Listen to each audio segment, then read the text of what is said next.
trolling and trying to catch me riding dirty. What's up, guys? I'm Fabio Salas, and welcome to the Living Mad channel, where we talk all about the American dream. Now, today I want to talk to you about a budget. I know that's kind of one of those dark words that people don't really want to talk about, but when we talk about the American dream, one of the biggest things that can either help you or keep you from achieving that American dream is money. And the only way you can get your money in order is if you first start with a budget. I honestly think that is one of the first steps you've got to take if you want to get your finances in order. All right, if you like this content, if you want to hear more about finances, anything like that, anything that I've talked about, hit that like button, hit that subscribe button so you know when I upload a video. If you hit that little bell next to the subscribe button, you'll actually get a notification so you know exactly when I get the videos up. All right, so let's move on. What is a budget? A budget is nothing more than something that helps you keep track of where you want your money to go. Now notice I said where you want your money to go, because creating a budget does not automatically fix everything. It's a start, but it doesn't fix everything. Now, when I first joined the Marine Corps, they didn't teach us about budgets. They didn't have any of that. Nowadays, they have personal financial counselors on base that can teach you about budgeting, can teach you about checking accounts, managing your finances, all kinds of stuff. When I first joined, there was none of that. So I knew, I don't know how I knew, but I figured out for myself that I needed to create a budget. And I made a very simple budget. Nowadays, I keep it on an Excel spreadsheet. I think I'm up to about maybe 12 lines on the budget. So when you think of 12 sections in the Excel sheet, that's all it is. If you go to the financial counselors that we use on base, their budget worksheets, as they call them, are about 2, maybe 3 pages long. Now, there's nothing wrong with that. But I do need you to understand that there's different kinds of budgets for different kinds of people. I'm somebody who likes to track where my money's going. I like to make sure that I'm saving enough every month. I like to make sure that I have an emergency fund. I like to make sure I'm putting money in investments. Basically, I'm big on managing my finances. But when I look at the budget worksheets that they use and those 2 or 3 pages, and they're asking you, how much money do you spend on gum? I like to drink energy drinks. How much money am I spending on energy drinks every week or every month, every year? When I look at all those little details, for me, who likes to track my expenses, it feels overwhelming. I think about how much work it's gonna take to maintain it, how much work it's gonna take to stick to it. I mean, I just think about work. It's a lot of work. And I don't wanna do that much work to manage my money. So I keep it simple. Some people need those very detailed budgets so that they can squeeze every penny out that they can out of their budget, because maybe they gotta pay off loans. Maybe they got credit cards they need to pay off as quickly as possible. Maybe they're trying to save up a down payment for a house, whatever the case may be. So they need those very specific budgets so they can find all the little places in their life, in their income, where they can save $1 here, $5 there, that eventually add up to maybe $100 a month savings, maybe $1,000 a month savings, but it starts with those little steps. But the first thing to understand is there's different kinds of budgets, and you gotta find one that works for you.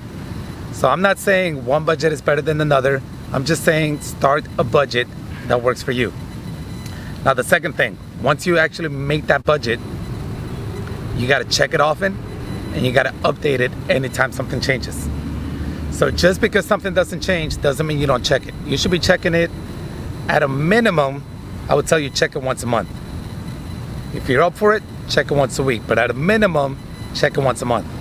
And every time there's a change, whether you get a pay raise or maybe there's layoffs and you instead of a pay raise, you get a deduction, or you get an unexpected bill that you didn't expect, so you got to add that to the budget so you can pay it off, so you can make the monthly payments. Maybe you had a new baby, maybe you got married, got divorced. Anytime something changes, you got to go in and update that budget. Sometimes that may mean you're changing budgets every 3 months. And I know that sounds like a lot of work, but sometimes that's what you got to do. Check it and update it often. The other thing about checking it and updating it often is it keeps it fresh in your mind, so that you know where the boundaries lie, you know where the lines are. So you know, okay, I'm only allowed to spend $350 a month on groceries. So if I go to the grocery store today and spend $400, that's no good. I'm already over budget for the month. If I go in and I spend $200 today and it's the first day of the pay period, okay, then I still have $150 that I can spend over the rest of the month, depending on what I bought today. So knowing that, because you're familiar with your budget and you're checking it often, you're able to make sure that you stick to it. All right, so that's the first two things. The third thing, I just alluded to it, you've got to stick to it.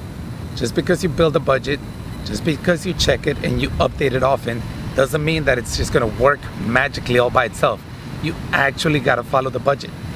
If your budget says that you can only spend $50 a week on going out to eat with your friends, or going out to the bar with your friends, or, you know, random frivolous expenses. And I say frivolous because they're things that we don't need to live our lives, like food, water, roof over our heads.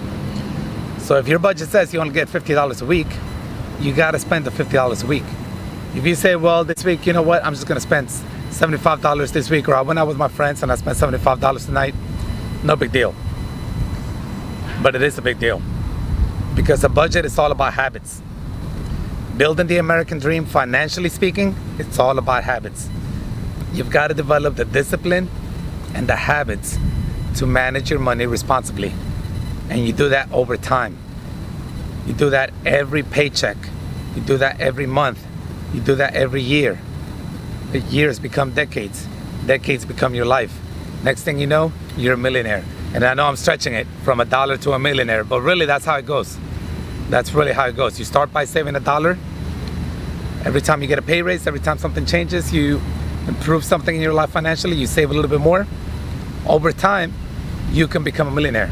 Talked about that in one of my other videos, the path to being a millionaire. 80% of millionaires in America are self-made millionaires. They didn't get their millions from mommy and daddy. They didn't win the lottery. They didn't strike it rich overnight through some gizmo that they invented. They worked hard, they saved, they invested. And after years, 2, sometimes 3 decades, they became millionaires. And that was their start of financial freedom, financial independence. But again, it all starts with the budget. So please, take the time, if you don't already have one, take the time tonight, this weekend, the sooner the better. Sit down, write down all your fixed expenses. Fixed expenses are those things that don't change month to month. So like your rent, maybe car payment, insurance, those are the bills that don't change every single month. Then make a list of your variable expenses. Variable expenses are things like food, gas. You don't need the same amount of food every month. You don't spend as much gas every single month. So those vary a little bit, but they still gotta go in the budget.